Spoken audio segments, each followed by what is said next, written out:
Mariam Nabatanzi, mama shujaa wa Afrika Mashariki. Imetayarishwa na Daily na Mimi TZ. Katika kijiji kidogo kilichozama ndani ya kijani kibichi cha milima ya Uganda, kuna hadithi ya kweli ambayo imevuma dunia nzima.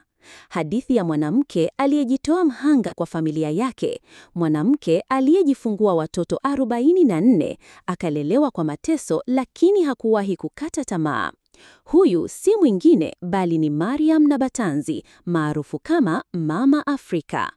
Mwanzo wa maisha yake, ndoa ya kulazimishwa. Mariam alizaliwa mwaka 1980. Maisha yake yalichukua mkondo wa maumivu alipokuwa na umri wa miaka 12 tu, alipoolewa kwa kulazimishwa na mwanaume wa miaka zaidi ya 40. Aling'olewa kutoka utoto wake na kuingizwa kwenye ndoa ya mateso. Haikuchukua muda mrefu kabla hajaanza kujifungua watoto, na kila mara walikuwa mapacha, 2, 3 hadi 4 kwa wakati mmoja. Kwa kipindi cha miaka 23, Mariam alijifungua mara 15 na kujaliwa watoto 44. Katika hao, watoto 38 bado wako hai leo. Wengi walishindwa kuamini, ni vipi inawezekana? Madaktari waligundua kuwa Mariam alikuwa na hali ya kiafya ya kipekee iitwayo hyperovulation, ambayo husababisha ovari kutoa mayai mengi kwa wakati mmoja. Kutelekezwa na kupambana kama simba.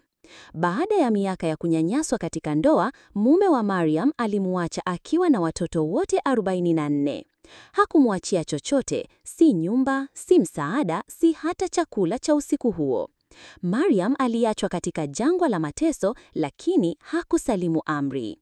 Aligeuka kuwa kila kitu kwa watoto wake: mama, baba, mlezi, rafiki na mlinzi. Alijitosa kufanya kazi mbalimbali, kutoka kuuza dawa za kienyeji, kushona nguo, kutengeneza nywele, hadi kuuza pombe ya kienyeji, ili kuhakikisha hakuna mtoto aliyelala njaa. Moyo wa chuma na upendo usio na kikomo. Katika kila jicho la mtoto wake, Mariam aliona sababu ya kuamka kila asubuhi. Alijitahidi kuhakikisha watoto wake wanapata elimu, matunzo na maisha yenye heshima. Na licha ya mzigo huo mkubwa, aliwalea kwa upendo wa ajabu. Simulizi yake ilipoibuliwa na vyombo vya habari vya ndani, dunia ilishutuka. Watu walishindwa kuamini kuwa mwanamke mmoja anaweza kulea watoto wengi kiasi hicho peke yake bila msaada wa kiserikali. Sauti ya waliotengwa. Leo hii Mariam Nabatanzi amegeuka kuwa sauti ya maelfu ya wanawake Afrika Mashariki waliokumbwa na ndoa za utotoni, unyanyasaji wa kijinsia na kutelekezwa na waume zao.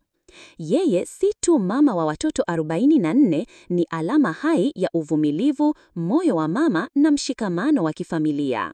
Mariam anatufundisha kuwa upendo wa kweli hauna kikomo, kwamba hata ukiwa peke yako, ukiwa na imani na moyo wa chuma, unaweza kulea kizazi nzima.